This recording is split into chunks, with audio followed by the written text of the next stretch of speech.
બોટાદના શંકરપરા વિસ્તારમાં આવેલી આંગણવાડી કેન્દ્રની હાલત જર્જરિત બની છે. લાખો રૂપિયાના ખર્ચે બનેલી આંગણવાડી અત્યંત જર્જરિત થઈ ગઈ છે. ભોંય તળિયાની લાદીઓ ઉખડી ગઈ છે તો છતમાંથી પોપડા ખરી રહ્યા છે. આંગણવાડીમાં આવતા નાના બાળકોના જીવ પર સતત જોખમ રહેલું છે.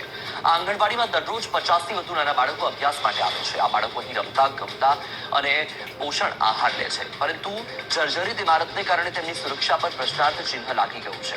ગમે ત્યારે છત કે દિવાલ તૂટી પડવાની શક્યતા છે, જે બાળકો માટે ઘાતક સાબિત થઈ શકે.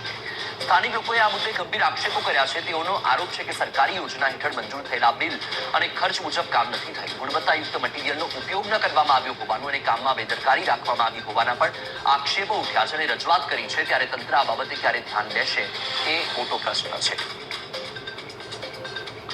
જે આંગણવાડીમાં શંકરપરા વિસ્તારના 50થી વધુ બાળકો અહીંયા આવે છે, ત્યારે આ જે આંગણવાડી જે બનાવવામાં આવી છે તે આંગણવાડીની અંદર આજે જોઈ શકાય છે કે ત્યાં જે દિવાલની અંદર પોપડીઓ ખરે છે, નીચે લાદી જે છે તે ઉખડી ગઈ છે. તેના કારણે અહીંયા જે આવતા બાળકો જે છે તેને ખૂબ જ હાલાકીનો સામનો કરવો પડે છે. અહીં વિસ્તારના જે વાલીઓ જે પોતાના બાળકને અહીંયા મોકલે છે તો તે પણ ક્યાંક ને ક્યાંક ભયની અંદર મોકલે છે, કારણ કે આ જે લાદી ઉખડી જવાથી બાજુમાં તમે જોઈ શકો છો કે એક નાનો એવો ખાડો જે છે કે જ્યાં નાના નાના ભૂલકાઓ જે છે ત્યાં પડી શકે એવી પણ શક્યતાઓ સર્જાય છે.